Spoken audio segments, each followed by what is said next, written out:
Today, we probably spend a little extra time on the markets. Jay, how are you today? How's it going? Oh, Randy, that's a tough one. All right. Are you getting calls from people saying, Jay, am I okay? Or what's going on right now? Yeah, that is happening. And, well, look, this is the truth, right?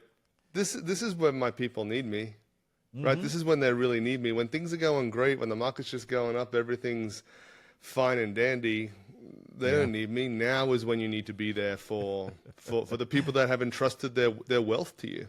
Right. So this is, we look at this, and I'm trying to be, I don't know. Some people will say this is a self-inflicted thing that Donald Trump has done. And, I mean, we went way down, and then we went way up back in the day, and then we went down again. And other people are saying this is a market that is long overdue to correct. So maybe it's a combination of the two. I guess it doesn't make any difference why it happened. You've said many times that in a 20, 25-year retirement, this is going to happen no matter what the cause is at probably 5, 6, 7 times. That's right. So let's talk about the people that we talk to, somebody who is right on the edge of retirement and somebody who is in retirement. What is the message to these different groups? Let's start with our people who are getting ready for retirement and watching their money go down and saying, oh, I worked 30 years for that, and now it's just disappearing. What do you say? Right. Yeah, we had an event last night, and we discussed a few of these different things. And, this takes you back to March of 2020 and the 2008 crisis. And, I mean, you can go back as far as you like, the dot-com bubble. The first thing I like to approach with people is this, right? While you're going through this, it seems like it's never going to end. It seems like it's just a continual thing. You're never going to recover it. And history tells us that that's not the case, right?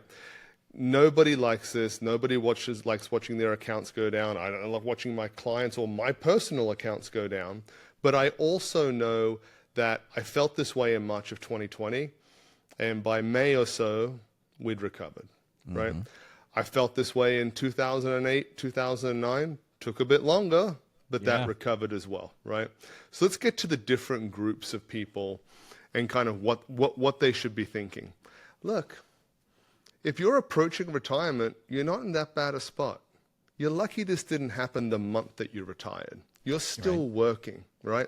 So you have options. You can decide, okay, do you want to retire in 2 months, in 3 months?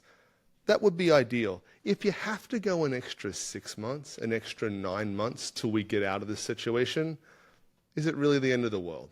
Right? That's the way I would look at it is use time to your advantage and plan around that, basically. Let's go to the second group of people. People are kind of right on the edge. Maybe 2025 was the year that you were going to retire, maybe at the end of this year, and now you just saw 15% just evaporate from your retirement accounts. That is kind of scary, isn't it? It is. We had a couple almost in that same situation.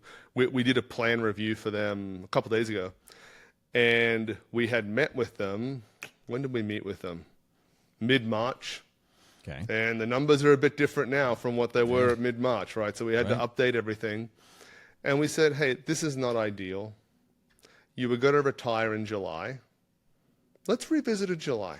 We don't know what's going to happen between now and then, right? Is this all over by July or is it worse? I don't know, but this is what I'm going to tell you. If we haven't recovered from this, you're in a job that you want to retire from. Do you think you could work 6 more months? Do you think you could work to the end of the year? And maybe we look at a January of 26. And he's like, yeah, if that's the worst case scenario you're telling me, then yeah, I'm okay doing that. Okay. All right. Yeah. So then there's a group of people who are in retirement right now. They're 5 years in, and they're depending on that money. That money that just evaporated was the money that they're using to live on. That is even more scary. It's scarier for different people depending on how they have their investments set up. So, for the last 12 or 18 months or so, I've been trying to talk people back on the level of risk that they're willing to accept. Okay. And it's an understandable problem, and it's easy to happen to people, right? Is when everything's going great, you say, yeah, I can handle plenty of risk. I'm okay with that. When when the dices are always rolling in your favor, it's easy to say, I'm comfortable putting more money on the table, right? When the markets keep going up and up, you get yourself into a false sense of security that you can weather, you can stomach the risk that you're exposing yourself to, because you don't really see it. You don't really see that risk. The truth is also the same on what happens when the markets go down like this. I have to basically shepherd people back to say, you're not really as conservative as you think you are. Mm-hmm. It's just things really stink right now, and you want to stop that pain.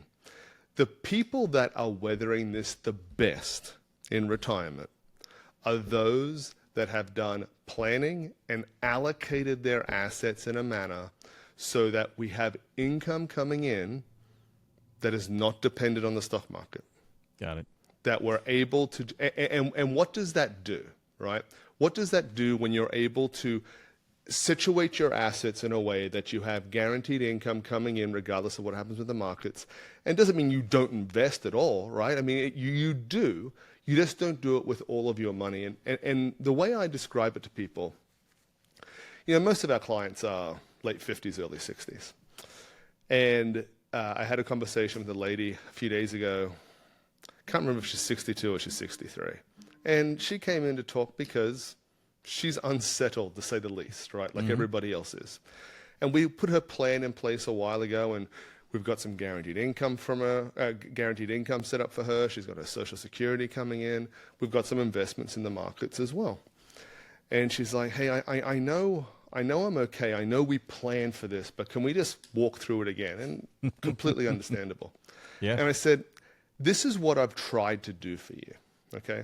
I said, in 2008, when that happened, you were like in your 40s, right? Mid-40s or something. She's like, yeah, that's right. I said, you didn't like seeing your 401k go down, getting cut in half, basically. She's like, no, it stunk. It was real punch in the gut is what it felt like. I said, yep, but you kept contributing to your 401k. She said, yeah, I did. And I said, and your employer did as well. She was like, yep. And you knew that you were 15 or so years out from needing to use it, right? You had time on your side. She's like, yeah, that's the only thing that kind of kept me sane, really, during that time period. I said, well, that's kind of what I've tried to do for you with your investments here, is I've tried to put you in a place where you've got time back on your side.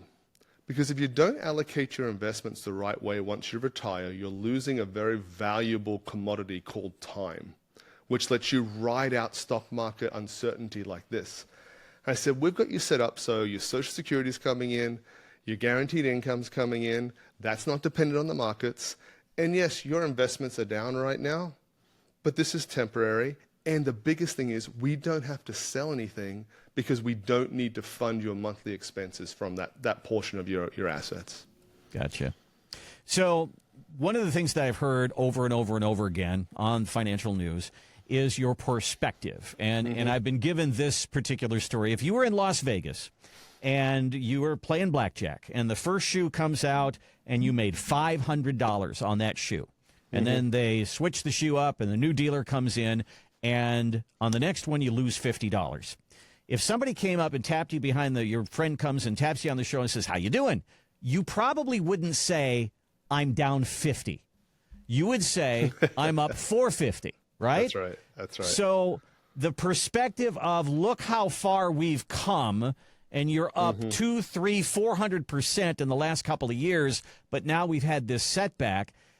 I get that mentality, but it's not real soothing to my soul. So. Well, it's the typical, it's easier said than done type thing, isn't it? Right? So I completely understand when we have conversations with clients and we say, okay, a couple things, right? We're not needing to sell any of this, any of these losses right now, okay? We've got your retirement funded from somewhere else. This is the plan. If we look back, unless history completely unwinds and things change, every time the market has gone down like this, it has recovered at some point. And that's what we need to work with.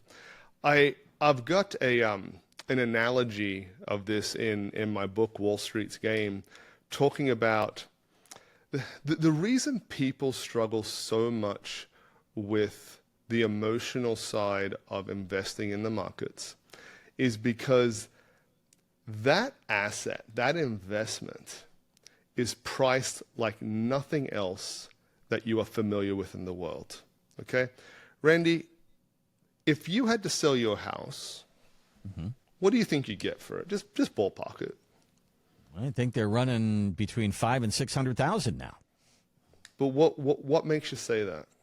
Because of everybody else around me who sold their house for that amount. Yeah, that's what you think, right? Well, this guy sold his house and he got 600, but it's a little bit bigger than mine. And then this guy down here, he sold his and it's 525, but it needed a little bit of work. So mine's probably around 550.